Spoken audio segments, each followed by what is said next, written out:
kulanti wanaagsan daawadayaal meel kastoo aad joogtaan kusoo dhawaada barnaamijka dalkii iyo dunida. magacaygu waa Ibraahim Xaaji. qodobada aad ku daawan doontaan waxaa ka mid ah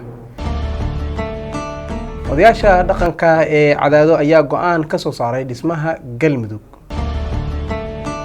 xildhibaanada aqalka sare ee Soomaaliya waxa ay ansixiyeen sharciga shirkadaha dalka. ciidamada Yahuudda oo ruux Falastiini ah toogtay iyo weliba weerar ka dhacay magaalada Hague ee wadanka Holland. qodobadaas iyo qodobo kale ayaad ku daawan doontaan haddii la yiraahdo u diyaar garooba barnaamijkii oo dhameystiran. ku raaxayso sim-kaarka Somtel. soo noqod wanaagsan daawadayaal, halkan waa telefishinka dalka. waxaad daawanayaan barnaamijka dalka iyo dunida. qodobka ugu horeeya, odayaasha ku dhaqan magaalada Cadaado ayaa war ka soo saaray doorashada iyo dhismaha maamulka Galmudug. kulan maanta magaalada Cadaado ee gobolka Galgaduud ee ku yeesheen odayaasha iyo waxgaradka magaaladaas ayaa waxa ay ku sheegeen inaysan ka qayb galinin hanaanka dhismaha maamulka Galmudug ay dowladda dhexe ka bilowday magaalada Dhuusamareeb. war-saxaafadeedka ay kulankooda ay ka soo saareen ayaa waxa ay ku cadeeyeen inaysan jirin cid ku matasha dhismaha maamulka Galmudug ee hadda ka socda magaalada Dhuusamareeb, isla markaana aysan ka mid ahayn odayaasha dhaqanka ee wasaaradda arrimaha gudaha ee xukuumadda federaalka Soomaaliya ay magacowday. meeshaan waxaan maanta isugu nimid war ka soo baxay guddi la yiri doorasho la yiraa oo xamar laga keenay, dadkuna ku sheego inay yihiin nimankaasu niman la isku soo daradoo agaasimayaal ahaadoo la soo aruusho dowladda federaalka agaasimayaal u ah yaa lagu sheegaa nimankaas. annagu umama aragno guddi la soo xulay inay yihiin, dadku uma aqoonsana, waa agaasimayaal la isku soo aruushaa dadku yidhaahda. waxaa dhacda adeer in la yidhi odayaasha Cadaado jooga waa la shirnay oo waa is aragnay, war ah yaana soo gaaray. horta annagu bataatan Dhuusamareeb horna wax uguma dirsan, dibna wax uguma dirsan.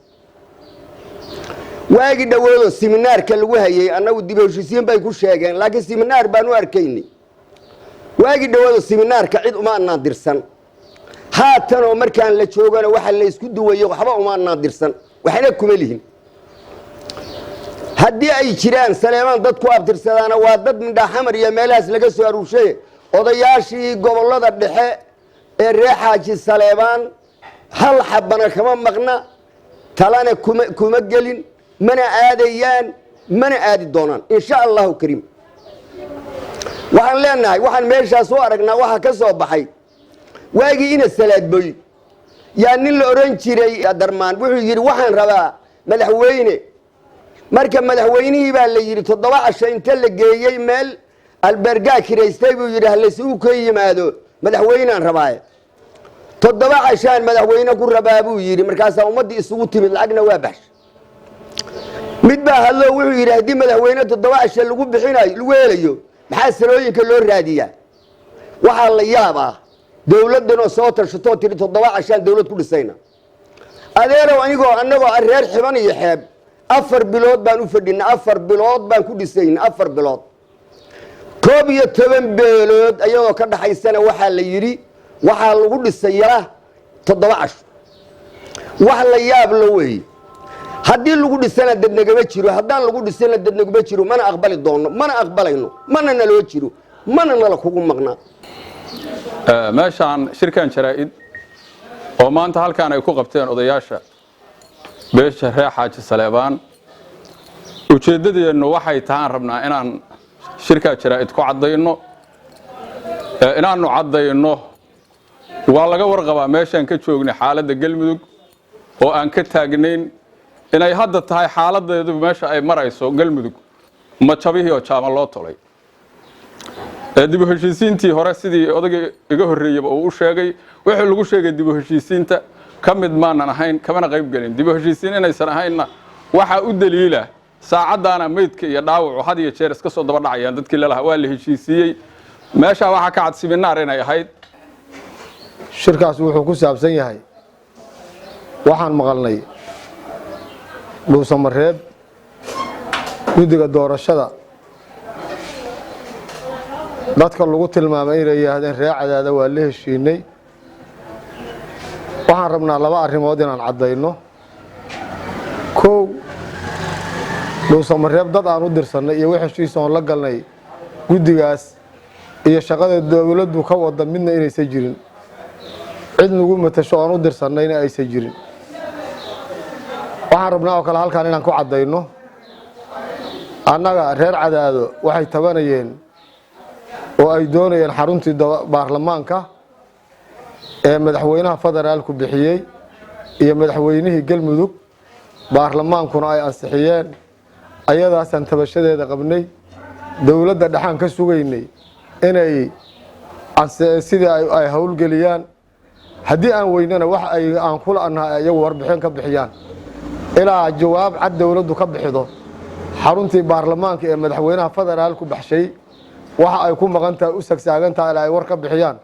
wax la dhisoon aqoonsanayna ay waxaan la shaqaynaynaa midnaba ma jiraan xildhibaanada aqalka sare ee baarlamaanka Soomaaliya ayaa maanta meelmariyay sharciga shirkadaha dalka oo horey ay u soo meelmariyeen golaha shacbiga ee baarlamaanka federaalka Soomaaliya maanta oo taariikhdu ay ku beegan tahay 3 bisha 11 2019 ayay aqalka sare ee baarlamaanka federaalka Soomaaliya mudanaashooda waxay cod aqlabiyad leh ku ansixiyeen sharciga shirkadaha sharcigan ayaa waxa horey u ansixiyay golaha shacbiga ee baarlamaanka jamhuuriyadda federaalka Soomaaliya bishii July ee sanadkan wasiirka wasaaradda ganacsiga iyo warshadaha oo ay weheliyaan wasiir dowlaha wasaaradda iyo agaasimaha guud iyo howlwadeennada ayaa sharci yaqaanada wasaaradda waxa ay si kal iyo laaba ugu mahadceliyeen guddoonka aqalka sare ee baarlamaanka Soomaaliya guddiga maaliyadda iyo ganacsiga iyo guud ahaan senatarada aqalka sare si howlkarnimo leh ugu dooday sharcigan kadibna maanta ansixiyay waxaan bogaadinaynaa sida mas'uuliyadda dheeraadka iskaga saareen in ay ansixiyaan isla markaana garowsadaan muhiimadda uu leeyahay sharcigan markana haddii aan eegnana Gaza waxaa askari Yahuudiya uu dil u geystay ruux Falastiini ah oo ku sugnaa marinka Gaza ruux Falastiini ah ayaa dhintay halka 5 kalena ay dhaawacmeen kadib toogasho ay ciidamada Yahuudda ay ka geysteen koonfurta marinka Gaza sida laga soo xigtay wasaaradda caafimaadka ayaa marinka Gaza ruuxa dhintay wuxuu ahaa 60 sano jir laguna magacaabay Fahad al-Astal kaas oo u dhintay xabada Yahuudda kaga dhufatay caloosha ugu yaraan 348 ruux oo Falastiini ah ayaa ku dhintay toogasho iyo weerarada ka dhanka cirka ay ciidamada Yahuudda ay ka geysanayaan marinka Gaza tan iyo bishii Maaj ee sanadkii 2018 iyadoo kala bar dadkaasina dhintay ay ahaayeen dibadbaxayaal haddii aan eegnana wadanka Holland gaar ahaan magaalada Hague waxa ka dhacday weerar ay dad badan waxyeello ay ka soo gaartay inta la xaqiijiyay 3 ruux ayaa ku dhaawacantay weerar toorey loo adeegsaday oo ka dhacay goob aad u mashquul badan oo ku taala magaalada Hague ee dalka Holland sida wararku sheegayaan qof toorey wata ayaa gudaha u galay dukaan ay dad badan ku sugnaayeen waxaana qofkaasi dhaawacay 3 ruux kuwaas oo xarumaha caafimaadka loo qaaday booliiska magaalada Hague ayaa sheegay in ay baadigoob ugu jiraan ruux la tuhunsan yahay in weerarkaasi uu ka dambeeyay oo ay wararkiisu ay soo baxayeen maalmihii ugu dambeeyay haweeney afyaan u ah booliiska dalka Holland oo la yiraahdo Marija ayaa waxa ay sheegtay in qof ku jira da'da 45 ilaa 50 sano jir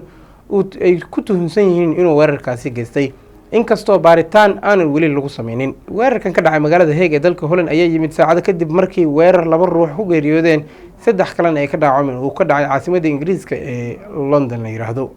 markana qaybihii dhexe ee barnaamijka ayaan soo gaarnay waxaan eegaynaa Somaliland guddiga doorashooyinka ayaa waxa ay doorteen gudoomiyaha hogaaminayo ee guddiga doorashooyinka Somaliland guddiga doorashooyinka Somaliland ayaa kulan ay ku yeesheen magaalada Hargeysa ku doortay gudoomiyaha cusub ee guddiga doorashooyinka Cabdirashiid Riiraac ayaa loo doortay gudoomiyaha guddiga doorashada Somaliland Riiraac waa xubinta muranka ugu badan ee ka taagan tahay ee xisbiga mucaaradka iyo xukuumadda isku hayaan xubnaha guddiga ayaa sheegay inuu qalmo xilka isla markaana uu leeyahay khibrad ku filan doorashadan guddigan ay sameeyeen ayaa timid xilli cabasho badan ee ka taagneed guddiga doorashooyinka Somaliland sidoo kalena muddo kororsi ay sameystay labada gole ee Somaliland haddii aan eegno gudoomiyaha baarlamaanka wadanka Djibouti ayaa ku guuleystay inuu noqdo gudoomiyaha baarlamaanka ee midowga Afrika Maxamed Cali Xamuud gudoomiyaha baarlamaanka Djibouti ayaa ku guuleystay xilka gudoomiyaha baarlamaanka ee midowga Afrika Maxamed Cali Xamuud ayaa sheegay in guushan ay tahay mid fursad weyn u ah dalka ku yaala geeska Afrika aysan soo marin fursadahan sanadadii ugu dambeeyay xilli gudoomiyaha baarlamaanka Afrika waxa horay u hayay gudoomiyaha baarlamaanka dalka Burkina Faso Alizana Bala ninka lagu magacaabo gudoomiyaha cusub waa baarlamaanka midowga Afrika ayaa sheegay in uu ka shaqeyn doono dimuqraadiyadda iyo isdhexgalka dalalka Afrika iyo sare u qaadista dhaqaalaha Afrika guushan ay gaartay dowladda Djibouti ayaa ku soo beegmaysa xilli bishii June ee sanadkan 2020 dowladda Kenya kula tartameen guriga golaha ammaanka ee qaramada midoobay kaas oo labada dal ay tartan ugu jireen isla markaana Djibouti ay weli sameyn karto galaangal dhanka codadka ah qodobka ugu dambeeya ee barnaamijka dalka iyo dunidana waxa uu noqonayaa yemen ayaan aadaynaa. sacuudiga waxay halkaasi ka geysanayaan weli duqeyn dhanka cirka ah iyadoo xuutiyiintana aynan weli dowladda sacuudiga iyo xulafadiisa ayaan ka adkaan. ugu yaraan 6 ruux ayaa ku naf waayey, ku dhawaad 18 kalena waa ay ku dhaawacmeen duqeyn diyaaradaha isbahaysiga ka geysay magaalada Sacda ee la yiraahdo ee dalka Yemen ku taala. warbaahinta ay maamulaan kooxda xuutiyiinta ayaa sheegtay in duqeyntan oo ka dhacday xaafado dad rayid ah ay degan yihiin, sidoo kale ay burburiyeen xarumo caafimaad. ma jiro warar ka madax bannaan oo xaqiijinaya sheegashada xuutiyiinta, sidoo kalena ma jiro wax war ah oo kasoo baxay dhanka dowladda isbahaysiga taageerayaasha dowladda loo aqoonsan yahay dalka Yemen.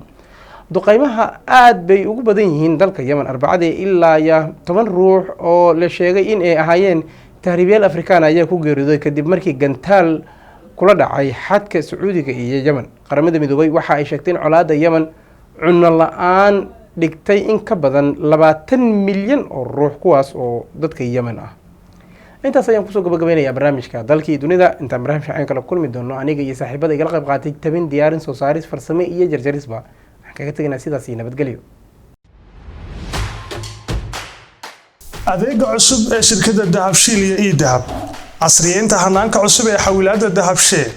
haddaba macmil, adeegan cusub ee casriga ahi waxa uu kuu sahlayaa in adigoo jooga gurigaaga amase goobtaada shaqo aad lacag ugu xawishid asxaabtaada iyo ehelkaaga jooga daafaha dunida. haddaba sidee buu u shaqaynayaa adeegani? aniga ayaa kuu sharaxaya. marka hore macmil, lacagtaada ku soo shuba e-Dahab, dabadeed garaac xidig 7 gees, ka dooro dir xawaalaad, dabadeed geli